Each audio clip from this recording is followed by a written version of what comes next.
వేదం వందే జగద్గురుం. జై శ్రీవేదం. మనం మన ఆరాధ్య దైవమైన సమస్త ప్రపంచానికే కాకుండా ఈ భారతదేశానికి అగ్రస్థానములో ఉన్నటువంటి ఏ వేదమైతే ఉందో అదే 64 అధ్యాయాలతో పరిపూర్ణంగా పరిపుష్టిగా ఉంది. అటువంటి మన పవిత్రమైనటువంటి వేదాన్ని అధ్యయన క్రమంగా మొదటి మంత్రాన్ని చెప్పుకుంటూ ఇప్పుడు రెండవ మంత్రం. ఆ రెండవ మంత్రం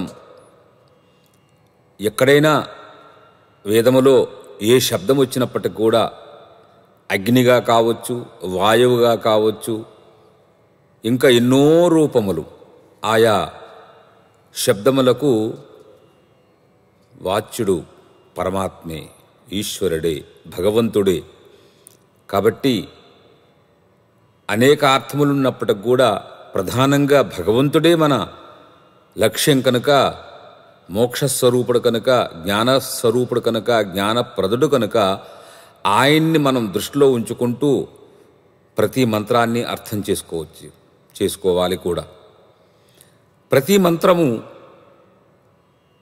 కర్మగా, భక్తిగా, జ్ఞానంగా ఆ మంత్రాన్ని ఏ విధంగా అర్థం చేసుకుంటే ఆ విధంగా మనం అర్థం చేసుకుంటూ, కర్మపరంగా అర్థం చేసుకుంటే కర్మలు చక్కగా చేసుకోవాలి. భక్తి ఉపాసనగా మనం అర్థం చేసుకుంటే అదే మంత్రములతో మనం ఉపాసన చేసుకోవచ్చు.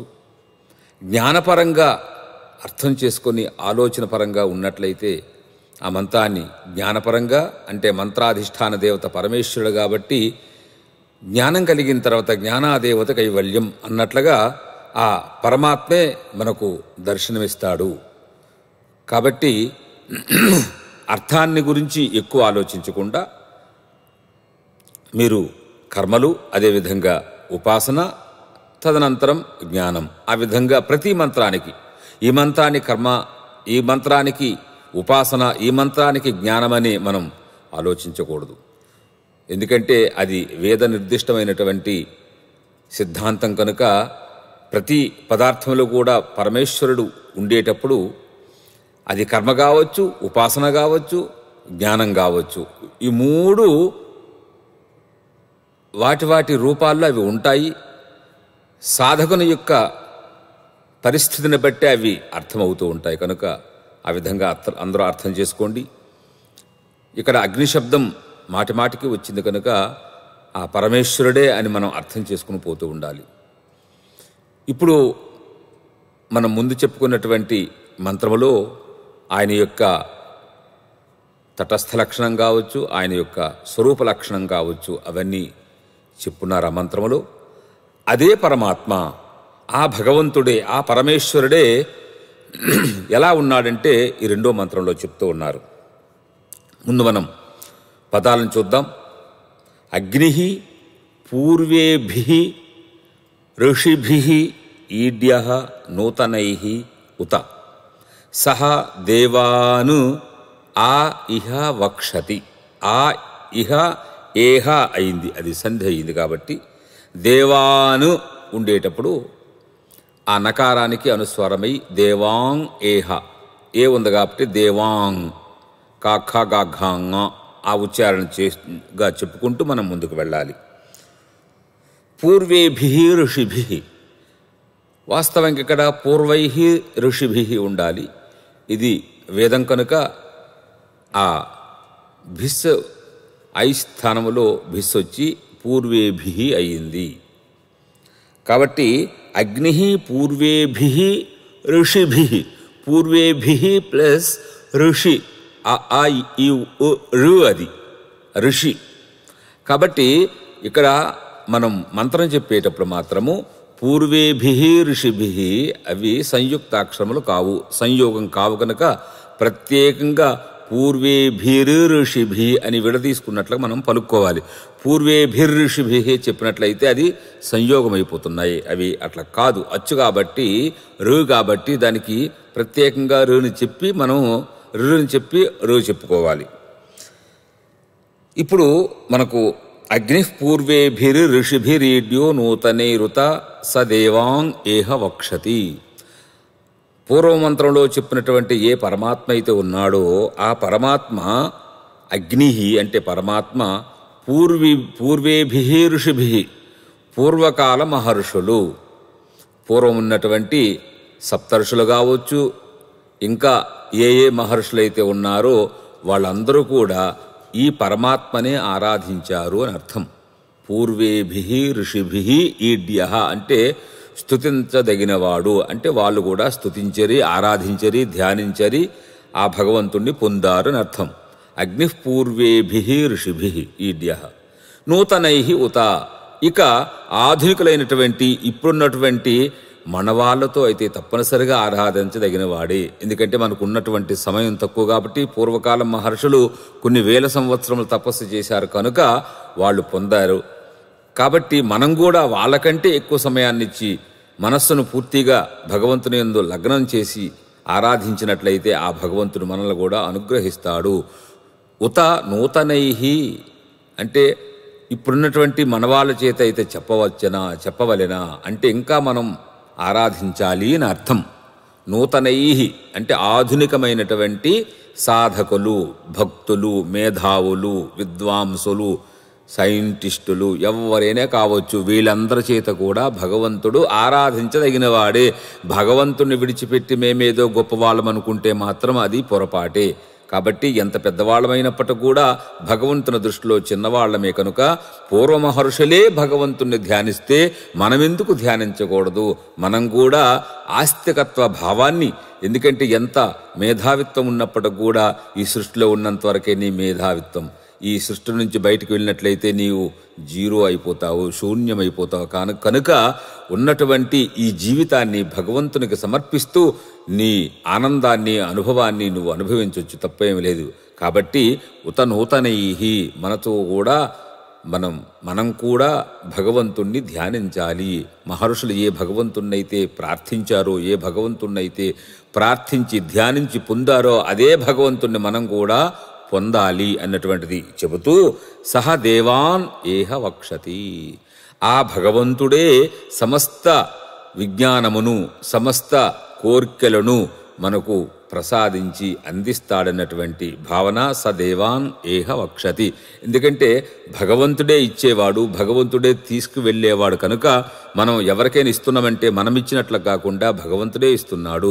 మనకెవరైనా ఇస్తున్నారంటే భగవంతుడే ఇస్తున్నాడంటే భావన చేతి ఉన్నట్లయితే ఆ భగవంతుడు సంతోషించి ఓ భక్తుడు ఈ విధంగా మారాడు కనుక, కాబట్టి ఈ భక్తుడిని సంపూర్ణంగా అనన్యాశ్చింతయంతో మాం ఏ జనా పర్యుపాసతే తేషాం నిత్యాభియుక్తానాం యోగక్షేమం వహామ్యహం అన్నట్లుగా భక్తుడు సంపూర్ణంగా మనకు మనస్సును సమర్పించి త్యాగభావనతో కార్యాలు చేసినట్లయితే ఆయన యొక్క యోగాన్ని, క్షేమాన్ని నేను చూస్తాననేటటువంటి భగవంతుని యొక్క ముఖ్య ఉద్దేశం కనుక ఈ మంత్రం భగవంతుణ్ణి మహర్షులు పూజించారు కనుక అటువంటి భగవంతుణ్ణి మనం కూడా పూజించాలి. ఆ భగవంతుడు మనల్ని, మన కుటుంబాన్ని, మన వంశాన్ని, మన ధర్మాన్ని రక్షిస్తాడు అన్నటువంటి భావనలో ఈ మంత్రం వచ్చింది. కాబట్టి మనం తప్పనిసరిగా భగవంతుని మనం ఈ వేదం ద్వారానే మనం పొందాలి కనుక ఇప్పుడు మంత్రం ఆ పదముల యొక్క ఏదైతే స్వరం ఉందో ఆ స్వరాన్ని చూసుకుని వెళ్దాం. ఓం అగ్నిః పూర్వేభిః ఋషిభిః ఈడ్యాః నూతనైః ఉత సహ దేవాన్ ఆ ఇహ వక్షతి. ఈ విధంగా ఉంది చూడండి. అగ్నిః పూర్వేభిః ఇవన్నీ విడదీసుకుంటే పదాలు.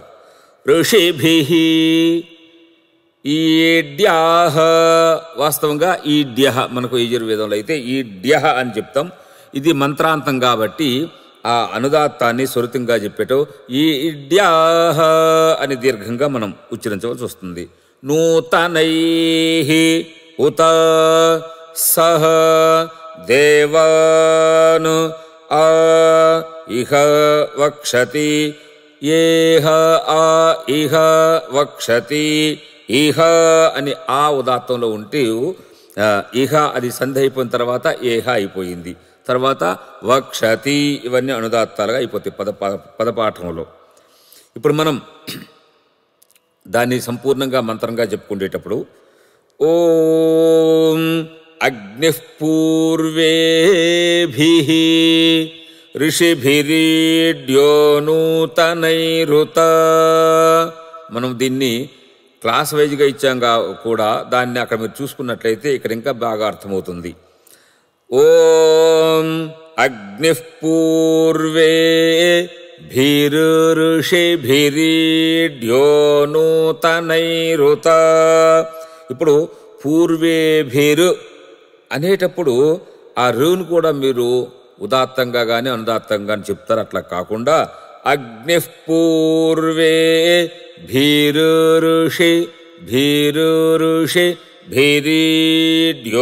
నూతనైరుత స దేవాన్ ఏహ వక్షతి. స దేవాన్ ఏహ వక్షతి. ఓం అగ్నిః పూర్వేభిర్ఋషిభిరీడ్యో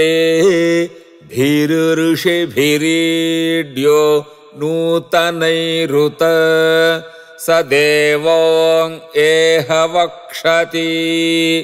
ఈ విధంగా మీరు మంత్రాన్ని పదాలు కూడా చూసుకుంటూ సాధారణంగా వాటి యొక్క అర్థాలను కూడా తెలుసుకున్నాం కనుక కొంత అర్థం తెలిసిన తర్వాత పదాలు మనకు గుర్తుకొస్తాయి. ఈ పదజ్ఞానం కలిగిన తర్వాత మంత్రంలో భగవంతుడు ఏం చెప్పాడు అన్నటువంటిది కొంత తెలిసిన తర్వాత ఓహో భగవంతుణ్ణి మనం కూడా ఆరాధించాలి.